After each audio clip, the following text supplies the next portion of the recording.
ಧನುರಾಶಿ ಸ್ವಲ್ಪ ಉದಾರತೆಯ ದಿವಸ, ಅಂದರೆ ಧಾರಾಳವಾಗಿ ಏನಾದರೂ ಮಾಡಬೇಕು ಅನ್ನುವಂಥದ್ದು. ದಾನ ಧರ್ಮದ ಬಗ್ಗೆ ಆಲೋಚನೆಯನ್ನು ಮಾಡ್ತೀರಿ. ಭವಿಷ್ಯದಲ್ಲಿ ನಾನು ಮಾಡಿದಂತಹ ದಾನ ಧರ್ಮದಿಂದ ನನಗೆ ಒಳ್ಳೆಯದಾಗತ್ತೆ ಅನ್ನುವಂತಹ ಆಲೋಚನೆಗಳು ಮನಸ್ಸಿಗೆ ಬರುವಂಥದ್ದಾಗತ್ತೆ. ಕೆಲಸ ಕಾರ್ಯಗಳಲ್ಲಿ ಹಲವಾರು ಜನ ನಿಮಗೆ ಸಹಾಯವನ್ನು ಮಾಡ್ತಾರೆ, ನೀವು ಸಹಾಯವನ್ನು ಪಡ್ಕೊಳ್ತೀರಿ.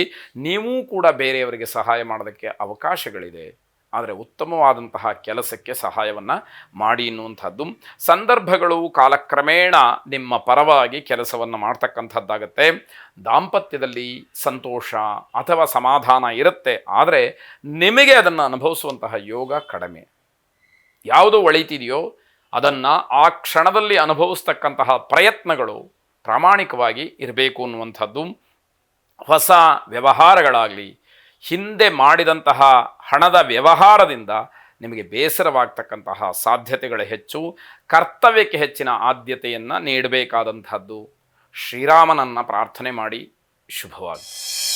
ಮಕರ ರಾಶಿ ಬುದ್ಧಿವಂತರ ಸಹವಾಸದಿಂದ ನಿಮಗೆ ಅನುಕೂಲವಾಗುವಂಥದ್ದು. ಅವರ ಮಾತು, ಅವರ ನಡೆ ಇವೆಲ್ಲವೂ ಕೂಡ ನಿಮಗೆ ಏನೋ ಒಂದು ರೀತಿಯಲ್ಲಿ ಉತ್ಸಾಹವನ್ನು ಹೆಚ್ಚು ಮಾಡಿಕೊಳ್ಳೋದಕ್ಕೆ ಕಾರಣವಾಗ್ತಕ್ಕಂಥದ್ದಾಗುತ್ತೆ. ನಿಮ್ಮ ವೃತ್ತಿಗೆ ಸಂಬಂಧಪಟ್ಟ ಹಾಗೆ ಹೆಚ್ಚು ಕೆಲಸಗಳು ನಿಮ್ಮ ಕೈ ಸೇರಿ ಬಹಳ ಸಂತೋಷವನ್ನು ಅನುಭವಿಸ್ತೀರಿ. ಇದರಿಂದ ಆದಾಯವೂ ಕೂಡ ಹೆಚ್ಚಾಗುವಂಥದ್ದಿದೆ. ಕುಟುಂಬದ ಸಂತೋಷವನ್ನು ಹಾಗೆ ಉಳಿಸ್ಕೊಳ್ಬೇಕು. ಮನೆಯಲ್ಲಿ ಸಮಾಧಾನ, ಸಂತೋಷ, ಸಾಮರಸ್ಯ ಇದೆ ಅಂತಾದರೆ ಪ್ರಯತ್ನಪೂರ್ವಕವಾಗಿ ಅದನ್ನು ಹಾಗೆ ಉಳಿಸ್ಕೊಳ್ಬೇಕು. ಅದಕ್ಕೆ ಧಕ್ಕೆ ಬರದೇ ಇರುವ ಹಾಗೆ ನೋಡ್ಕೊಳ್ಬೇಕಾದಂಥದ್ದು. ವಿದ್ಯಾರ್ಥಿಗಳಿಗೆ ಬಹಳ ಶುಭವಾದಂತಹ ದಿವಸ. ವೃತ್ತಿ ಜೀವನಕ್ಕೆ ಯಾವುದೇ ರೀತಿಯ ಕೊರತೆ ಇಲ್ಲದೇ ಇರತಕ್ಕಂತಹ ದಿವಸ. ಇರುವಂತಹ ವ್ಯವಸ್ಥೆಗೆ ಹೊಂದ್ಕೊಂಡ್ಬಿಟ್ರೆ ಎಲ್ಲವೂ ಕೂಡ ನಿಮಗೆ ಶುಭವೇ ಅನ್ನುವಂಥದ್ದು. ಪಾರ್ವತೀ ದೇವಿಯನ್ನು ಪ್ರಾರ್ಥನೆ ಮಾಡಿ. ಶುಭವಾಗಿ. ಕುಂಭರಾಶಿ ಹೊಸ ಕೆಲಸಗಳನ್ನು ಮಾಡೋದಕ್ಕೆ ಶುಭವಾದಂತಹ ದಿವಸ ಅಲ್ಲ. ಹಾಗಾಗಿ ಯಾವ ಹೊಸ ಕೆಲಸಗಳೂ ಕೂಡ ಇವತ್ತು ಬೇಡ ಅಂತ ಅರ್ಥ. ಕತ್ತರಿ, ಚಾಕು ಅಥವಾ ಕಬ್ಬಿಣದ ಪದಾರ್ಥದಿಂದ ಗಾಯವಾಗ್ತಕ್ಕಂತಹ ಸಾಧ್ಯತೆ ಇದೆ ಅಥವಾ ಬೀಳಬಹುದು. ಇದರಿಂದ ತೊಂದರೆಗೆ ಕಾರಣವಾಗುತ್ತೆ. ಬಡ್ಡಿ ವ್ಯವಹಾರವನ್ನು ಮಾಡ್ತಕ್ಕಂಥವ್ರಿಗೆ ದೊಡ್ಡದಾದಂತಹ ಸಮಸ್ಯೆ ಎದುರಾಗುವಂಥದ್ದಿದೆ.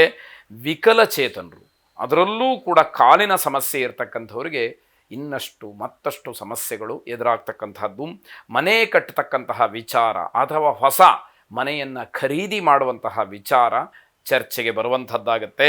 ಅನಪೇಕ್ಷಿತವಾದಂತಹ ಪ್ರಯಾಣಕ್ಕೆ ಸಿದ್ಧತೆ ಮಾಡಬೇಕಾಗತ್ತೆ. ನಿಮಗೆ ಇಷ್ಟ ಇರೋದಿಲ್ಲ, ಆದರೂ ಕೂಡ ಯಾವುದೋ ಕಾರ್ಯ ನಿಮಿತ್ತ ಹೊರಗಡೆ ಹೋಗಬೇಕಾದಂಥದ್ದು ಬರುವಂಥದ್ದು. ಸಂಪತ್ ಲಕ್ಷ್ಮಿಯನ್ನು ಪ್ರಾರ್ಥನೆ ಮಾಡಿ. ಶುಭವಾಗಿ. ಕೊನೆಯದಾಗಿ ಮೀನರಾಶಿ, ನಿಮ್ಮೆಲ್ಲ ಕೆಲಸಗಳಲ್ಲಿ ದೃಢವಾದಂತಹ ನಿರ್ಧಾರ ಇರಬೇಕು. ನಾನು ಈ ಕೆಲಸವನ್ನು ಮಾಡಿ ಕೊನೆ ಮುಗಿಸ್ತೇನೆ ಅಂತಕ್ಕಂತಹ ಒಂದು ಮಾನಸಿಕವಾದಂತಹ ಧೈರ್ಯ, ಉತ್ಸಾಹ ಎರಡೂ ಇರಬೇಕಾದಂಥದ್ದು. ಭೂ ಸಂಬಂಧಿಯಾದಂತಹ ವಿಚಾರದಲ್ಲಿ ನಷ್ಟ ಆಗ್ತಕ್ಕಂತಹ ಸಂಭವ ಹೆಚ್ಚಾಗಿ ಕಾಣ್ತಾ ಇದೆ. ಜನ ನಿಮ್ಮ ಮೇಲೆ ಇಟ್ಟಿರ್ತಕ್ಕಂತಹ ನಂಬಿಕೆಯನ್ನು ಹಾಗೆ ಉಳಿಸ್ಕೊಳ್ಬೇಕು.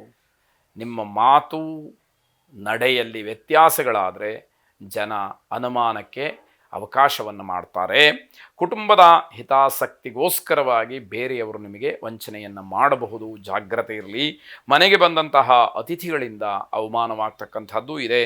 ವೈದ್ಯಕೀಯ ಕ್ಷೇತ್ರದಲ್ಲಿರತಕ್ಕಂಥವರಿಗೆ ಅನನುಕೂಲವಾಗ್ತಕ್ಕಂಥದ್ದು. ಅಲ್ಲಿ ವಿದ್ಯಾರ್ಥಿಗಳಾಗ್ಬೋದು, ವೈದ್ಯರಾಗ್ಬೋದು, ತಮ್ಮ ಕ್ಷೇತ್ರದಲ್ಲಿ ಇರತಕ್ಕಂತಹ ಕೆಲವು ಸಮಸ್ಯೆಗಳಿಗೆ ನೀವೂ ಭಾಗಿಗಳು ಅನ್ನುವಂತಹ ರೀತಿಯಲ್ಲಿ ನಿಮ್ಮ ಮೇಲೆ ಆಪಾದನೆಗಳು ಬರುವಂಥದ್ದಿರುತ್ತೆ.